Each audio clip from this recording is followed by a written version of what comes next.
लालची बेटी। सुधा और उसका भाई दिनेश किसी तरह गरीबी में पले बढ़े। दिनेश बड़ा होकर छोटा मोटा काम करता और अपना घर चलाता।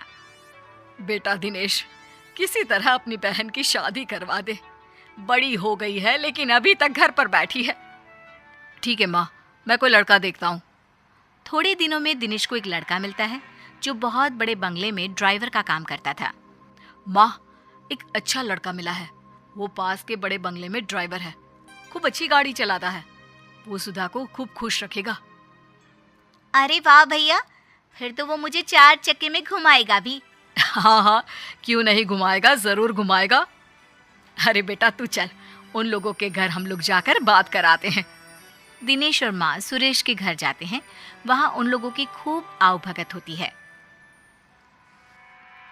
हम लोगों ने तो दिनेश को देखकर ही सोच लिया था, जिसका भाई इतना संस्कारी और सभ्य है तो बहन कैसी होगी। लेकिन फिर भी एक बार सुधा से मिल लेते हैं। हाँ हाँ, अब तो बस शादी के बाद यही मिलना होगा, है ना? आप लोगों की कोई मांग हो दहेज के लिए तो? अरे नहीं दिनेश जी, मैं तो खुद मेहनत करके एक एक चीज घर की बना रहा हूँ। बस घर में शांति रहे, यही मैं चाहता हूँ। दिनेश और माँ बहुत खुश होकर घर आ जाते हैं। अरे सुधा, तेरी तो किस्मत ही खुल गई है। क्या लड़का है। माँ भी उसकी बहुत अच्छी है। कितने सीधे लोग हैं। माँ, घर में क्या क्या था? कितना बड़ा घर था? रंगीन टीवी थी ना? और लड़की की माँ ज्यादा चपर चपर तो नहीं कर रही थी ना? नहीं सुधा, ये सब तो नहीं था, लेकिन लड़के ने वादा किया था कि वो मेहनत करके सब कुछ घर में ले लेगा। बस उसे एक अच्छी लड़की चाहिए जो घर में शांति रखे। क्या? कुछ भी नहीं था? नहीं नहीं, मैं ऐसे घर में नहीं करूंगी शादी। यहाँ भी परेशानी, ससुराल जाओ तो वहाँ भी परेशानी। अरे परेशानी रहना है तो मैं अपने घर में क्यों ना रानी बनकर रहूं? किसी और के घर में नौकरानी बनकर परेशान रहने से तो वही अच्छा है ना? अरे कैसी बात कर रही है बेटा? कल को दिनेश की भी शादी होगी, भाभी आएगी, तो क्या तुम सर पर बैठी रहोगी? तो क्या ये घर मेरा नहीं है माँ? और कल को किसी और को आना है तो इस चक्कर में मैं कहीं भी चली जाऊं? वो कहीं भी नहीं, ससुराल होने वाला है तेरा सुधा। लेकिन सुधा नहीं मानती। पर माँ क्या करती? बेटी को घर पर तो नहीं बिठा सकती थी। दिनेश, पूछ अपनी बहन से क्या करे कि वो शादी कर ले। दिनेश बहन से पूछता है कि वो शादी के लिए क्या चाहती है। मुझे महंगा रंगीन टीवी, फ्रिज और एसी लेकर दोगे तो मैं करूंगी शादी। दिनेश क्या करता? इतना पैसा कहाँ से लाता? वो शांत होकर बाहर चला जाता है। वो रास्ते में जा रहा होता है कि उसे एक लड़की मिलती है जो सड़क के बीच में खड़ी होती है। अरे ये लड़की ऐसे क्यों खड़ी है? सामने से बस आ रही है, कहीं उसे कुचल देगी। ए लड़की, हटो वहां से। ए लड़की! दिनेश लड़की का हाथ पकड़कर उसे बस के सामने से हटा देता है। क्या हो गया? तुम आत्महत्या क्यों कर रही थी? क्यों बचाया आपने मुझे? मर जाने देते। वैसे भी आज नहीं तो कल मरना ही तो है मुझे। अरे ऐसी बात क्यों कर रही हो? बताओ मुझे, क्या कर सकता हूँ तुम्हारे लिए? नहीं, मेरे लिए कोई कुछ नहीं कर सकता। मेरे माता पिता मेरी शादी एक बड़ी उम्र के आदमी से करवा रहे हैं। क्यों? क्या वो गरीब है? नहीं, उन लोगों के पास काफी पैसा है, लेकिन मैं काली हूं ना, इसलिए कोई मुझसे शादी करने को तैयार नहीं है। पर मैं एक बड़ी उम्र के आदमी के साथ शादी नहीं कर सकती। तभी वहाँ उस लड़की का भाई और पापा आ जाते हैं। चलो मेधा, वहाँ तुम्हारा दूल्हा बारात लेकर खड़ा है और तुम? नहीं, मैं उससे शादी नहीं करूंगी। वो बहुत बड़े हैं। वैसे भी मैं इनसे प्यार करती हूँ। दिनेश हैरान रह जाता है। तो ये तुमसे शादी करने को तैयार है? दिनेश लड़की को मजबूर देखकर हाँ कर देता है। अब क्या, पूरे धूमधाम से दिनेश की शादी मेधा से हो जाती है। शादी के बाद, देखो, मैंने सोचा नहीं था कि ऐसे मेरी शादी हो जाएगी।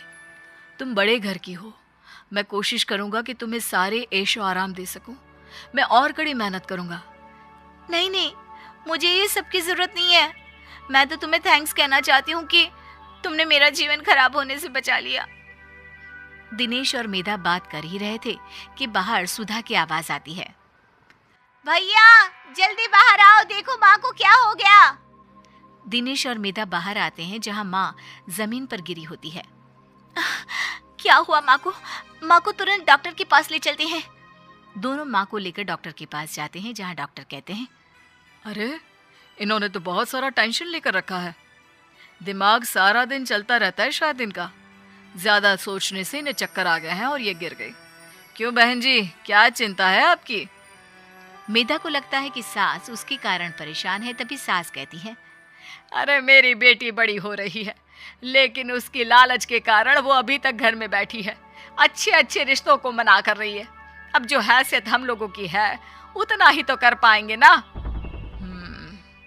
ये तो देखिए आपके घर का मामला है, लेकिन ज्यादा सोचने से तबीयत खराब हो सकती है। सभी घर आ जाते हैं। दिनेश, क्या बात है? तुम्हारी बहन शादी क्यों नहीं कर रही? तुम तो जानती हो मेधा, मैं एक छोटी सी नौकरी करने वाला इंसान हूँ।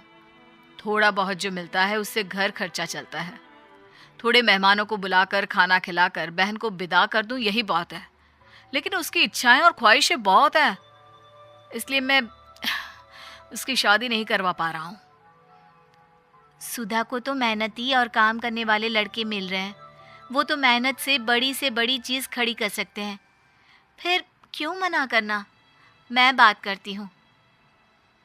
क्या बात है सुधा, क्यों शादी नहीं करना चाहती हो? आप भी तो शादी नहीं कर रही थी ना, फिर क्यों की? अरे वो शादी नहीं थी, दबाव था अपने से बड़े आदमी से शादी करने का। तो भाभी, इस घर में आपके पिता ने आपको सारी सुख सुविधा की चीजें दी है ना? बड़ा टीवी, ठंडा पानी, सब कुछ मिल रहा है ना यहाँ पर।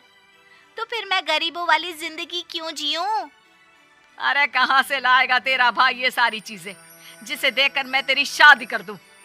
लड़के खड़े हैं बिना दहेज की शादी के लिए, लेकिन ये लड़की अरे इतनी लालची है कि भाई का सोच भी नहीं रही है। कोई बात नहीं माँ जी, आप गुस्सा ना करें। ये सारा सामान नया ही है सुधा। मैं कल ही किसी को बुलाकर पैक करवा देती हूँ। ये तुम अपने साथ ले जाना, मैं और दिनेश फिर खरीद लेंगे। अरे नहीं नहीं बहू, ये तेरे पिता ने तेरे लिए दिया है, तू कैसे रहेगी इन सब के बिना? माँ, मेरे लिए दिनेश सबसे ज्यादा मायने रखते हैं। वो ठीक रहे तो ये सब तो हम फिर कभी भी ले सकते हैं। अरे जीती रह बहू, तूने तो मेरी बड़ी समस्या का समाधान कर दिया। फिर क्या, मेधा का सारा सामान सुधा की शादी में चला जाता है। उसकी शादी हो जाती है और सास चैन की सांस लेती है।